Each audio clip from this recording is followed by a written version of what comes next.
Assalamualaikum warahmatullahi wabarakatuh. Shalom, salam sejahtera bagi kita semua. Selamat pagi. Di sini saya bernama Rodi Arnida Manik dengan NIM 3203322021 dari jurusan Pendidikan Antropologi Fakultas Ilmu Sosial Universitas Negeri Medan.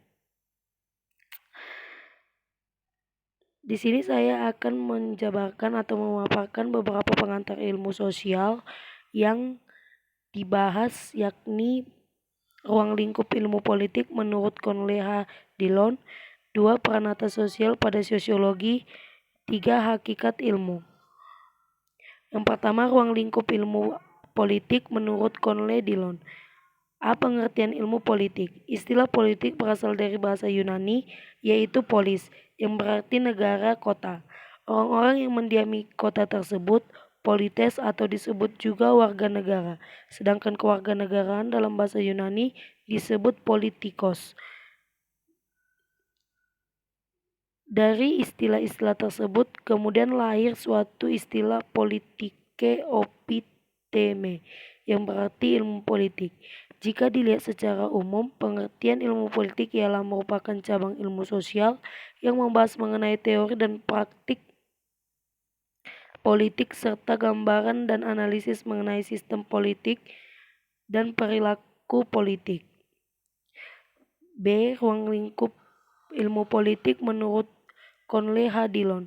Menurut Conley H. Dillon, ruang lingkup ilmu politik mencakupi beberapa bagian, yaitu teori politik, partai politik, administrasi negara, hukum internasional dan politik internasional, organisasi internasional, pendapat umum dan propaganda, perbandingan politik, pemerintah pusat dan daerah, hukum tata negara dan hukum internasional.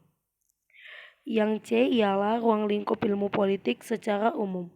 Ruang lingkup ilmu politik sebagaimana yang telah dijelaskan di atas mencakup pengertian dan bidang yang sangat luas.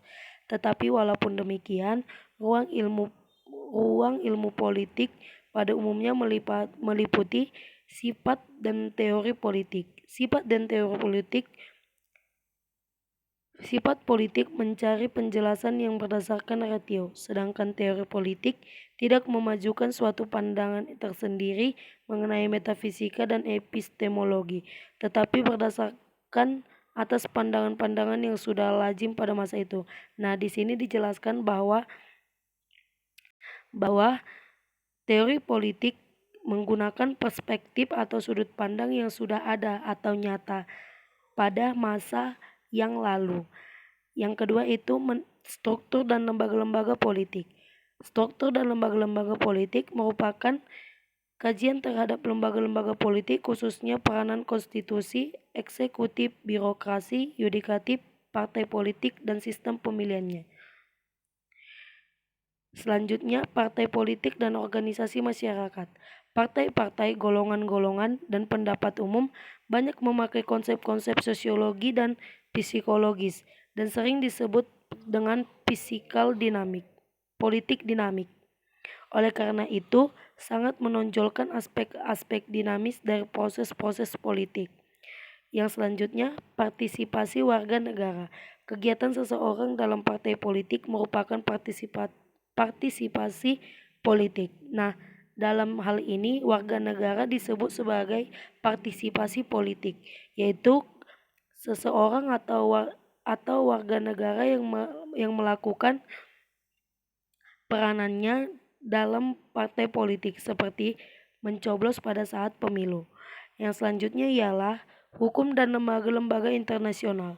Subbidang ilmu politik memfokuskan pada masalah-masalah yang beragam menyangkut organisasi-organisasi internasional, ekonomi politik internasional, kajian perang, kajian perdamaian, dan analisis kebijakan luar negeri. Yang kedua ialah materi mengenai peranata sosial pada sosiologi. Yang pertama ialah pengertian peranata sosial pada sosiologi. Peranata sosial merupakan produk kesepakatan masyarakat yang dibuat untuk menjalankan sistem nilai dan norma tertentu.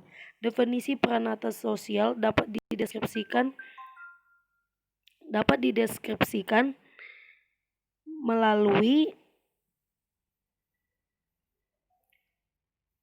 melalui upaya institusional untuk melaksanakan atau melanggengkan sistem sosial.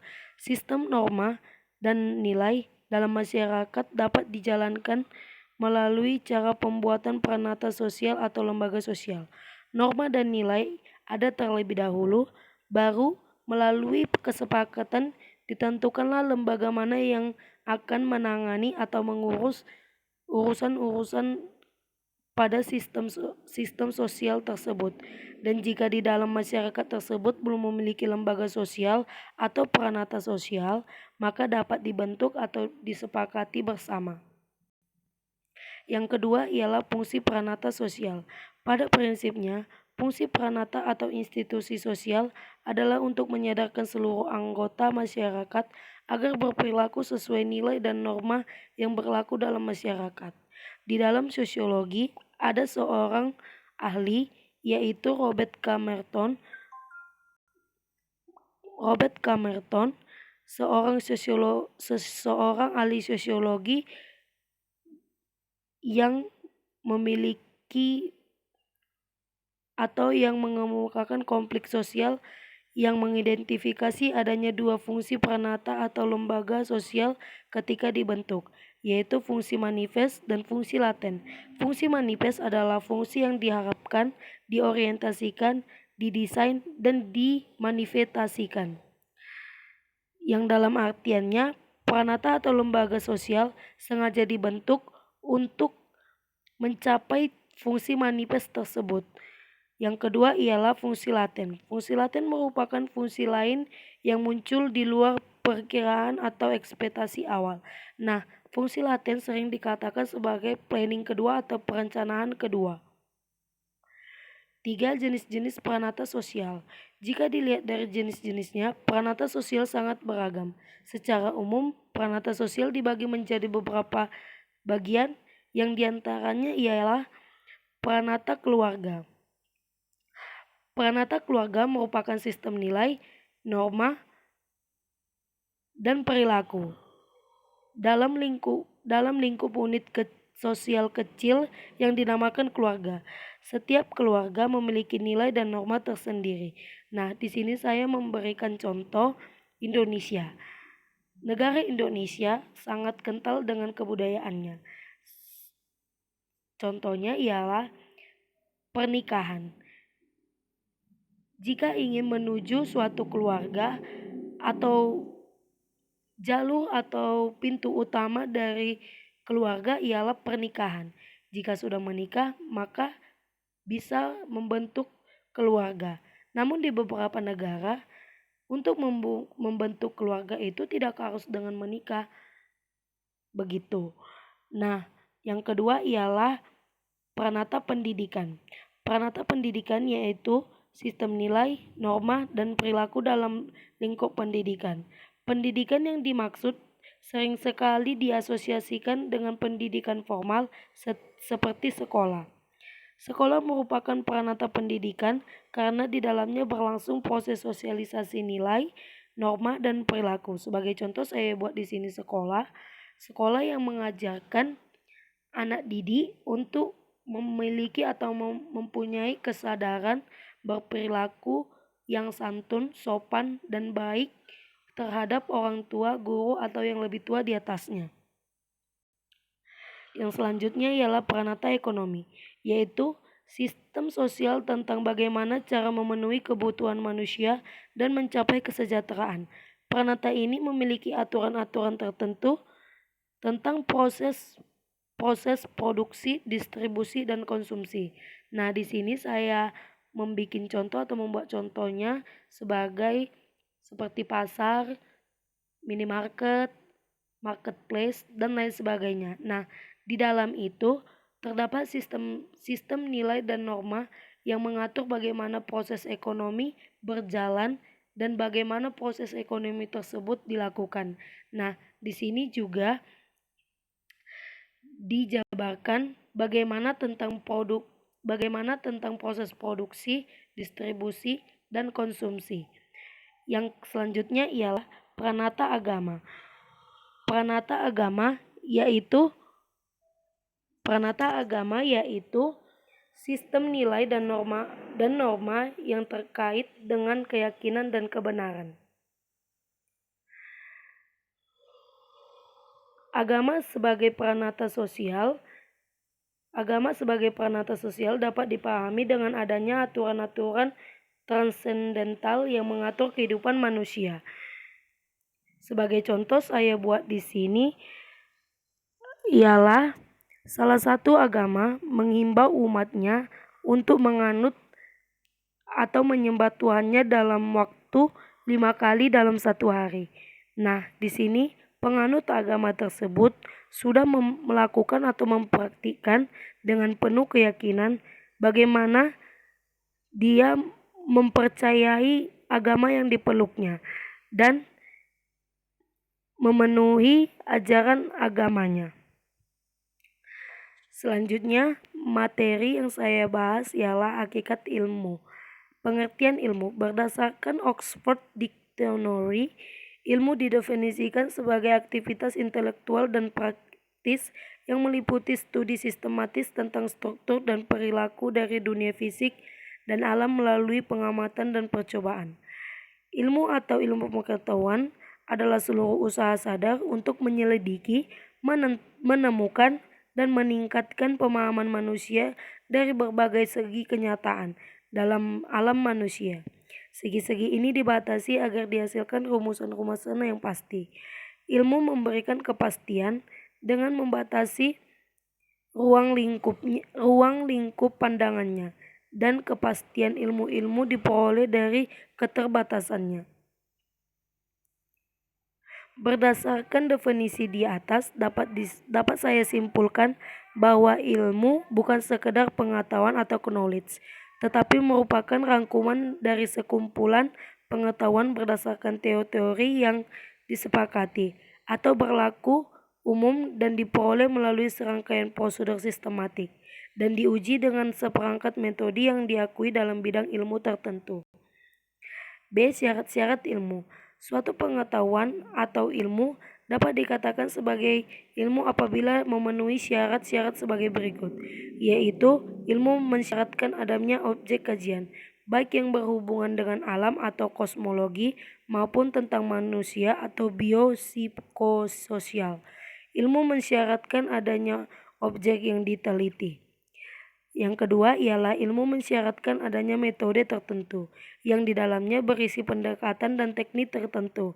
Metode ini dikenal dengan istilah metode ilmiah.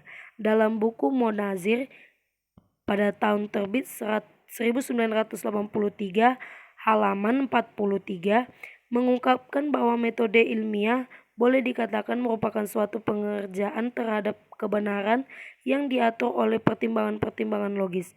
Karena ideal dari ilmu adalah untuk memperoleh interrelasi yang sistematis dari fakta-fakta.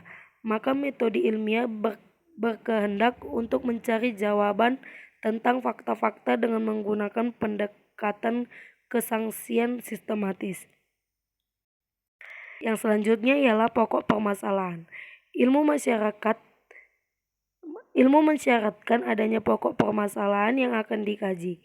Ketika masalah itu diangkat dan dibedah dengan pisau ilmu, maka masalah-masalah yang sederhana tidak menjadi sederhana lagi, melainkan masalah-masalah itu akan berubah dari sesuatu yang mudah menjadi sesuatu yang sulit, dari sesuatu yang sederhana menjadi sesuatu yang rumit, atau dikatakan dengan complicated.